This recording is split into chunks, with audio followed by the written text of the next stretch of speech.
Amazon here and welcome back to my channel. I wanted to talk about probably a topic that is close to my heart with Star Wars.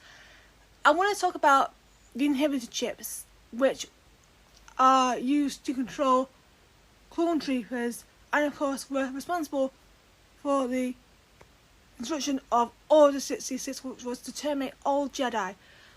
I wanted to talk about it and I hope you enjoy this video. Order 66 was the event when Emperor Palpatine gave the order for the clone troopers to terminate the Jedi. The Jedi were nearly wiped out, and there were a few fatalities from Depa Billaba to Plo Koon.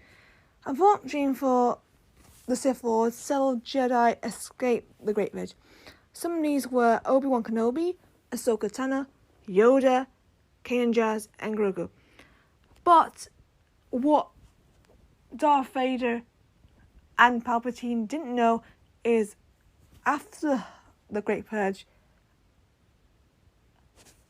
Anakin's son was born along with his twin sister, and this would later have consequences. However, after their mother's death, after childbirth, the twins go into hiding, and that leads to the reformation of Anakin and the defeat of Darth Sidious in the later films. But now, let's move on to the clone troopers. Clone troopers were designed to help defeat the Separatists in the Clone Wars. They were created by the Kaminoans on Kamino, but it's later revealed that they had an inhibitor chip implanted in their brains which forced them to obey orders, including the dreaded Order 66. The sad thing is that people like Commander Cody, because you never know, were forced to attempt to destroy the Jedi Generals.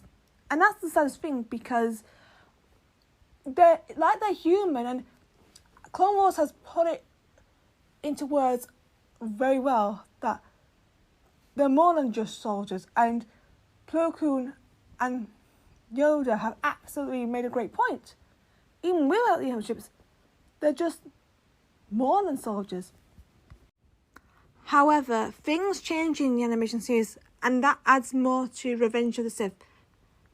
So, in the Clone Wars, which is around pre-Order 66, Fives discovers the secret, but loses life trying to warn people of chips. And it's probably the most emotional moment, but also shows something different, which I'll explain later. My main part of this video is to talk about clones who had fought or had their chips removed. Some managed to stay good, like Cutlaw Queen, Hauser and Gregor, which we all see through the animation series. But there are two cases of what I'm about to explain about. These are survivors of clones who had their inhibitions removed, but also dealt with guilt. The first case is Captain Rex. He originally was affected by the chip until he was able to fight for a short time. Ahsoka Tano was able to surgically remove his chip and free him from its control. Unfortunately, he tried to warn his fellow soldiers, but they couldn't break the program, and Rex and Ahsoka were forced to abandon them as their ship crashed. Rex and Ahsoka survived and faked their own deaths, which would help them in the future. This is very important, the fact that Rex will have this survivor's guilt, which we've seen before with other stuff, but the fact he lives knowing that his own brothers have died just because of a bad order that they shouldn't have done in the first place, it's really heartbreaking. And everything in that episode obviously is heartbreaking, and it just shows the fact that even when you're not under control, clones are just like us real humans. They have lives and deserve better. The second case is the Bad Batch. The Bad Batch and Echo's medications made them immune to the effects of Order 66. But there's a twist. Crosshair is able to obey orders and clashes with his crewmates, and then is forced to join the Empire under the control of the chip. Throughout the series, Hunter and Co learn about inhibitor chips from Omega and argues with Tech about him not telling them, which is, of course, a classic Tech trope. Tech wrote the series attempts to work on a device to find out about the chips, but there's more to this, as Wrecker's head injuries end up being a lot more worse, and it ends up getting a lot worse until Captain Rex finds them and force them to accept the consequences of not getting their chips out from what he experienced back in the Clone Wars. During their trip to Wrecker, Wrecker's chip activates and he goes on a rampage until Rex is able to tranquilize him and Tech is able to surgically remove Wrecker's chip. And this allows his brothers to also have their chips removed, leaving them chip free.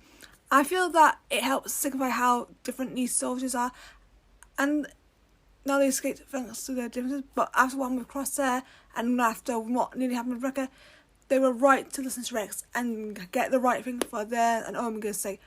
I will always have a huge love for this moment in episode, especially for Clone Force 99, because it just makes them know that even though they felt like the same, they weren't, and that's how important Rex is to the chip story. I want to finish this off by talking about the guilt that Rex and Wrecker have after being affected by their inhibitor chips. When Rex is free, he has guilt about leaving his brothers to their deaths, and this makes him determined not to worry any more of his brothers. He later is successful in helping the Bad Batch remove their inhibitor chips after Wrecker's constant headaches. After nearly killing his friends, Wrecker apologises to Omega in a heartfelt scene, and the way Omega understands how Wrecker's feeling and knows it's not his fault is a beautiful moment. And she doesn't need an apology, but for Wrecker, it is important that he does feel like he's responsible for the action because he didn't know it was happening, and it shows that the incident will take its toll on the clones after being aware of the damage they have caused. I hope you enjoyed this video of me explaining about inhibitor chips and a bit of background into Order 66. Please comment your thoughts on the topics in the comment section below or at Grogdean22 on Twitter and Facebook. And I hope you enjoy what's to come, because there'll be a lot more Bad Batch on the way. I will see you next time. Bye.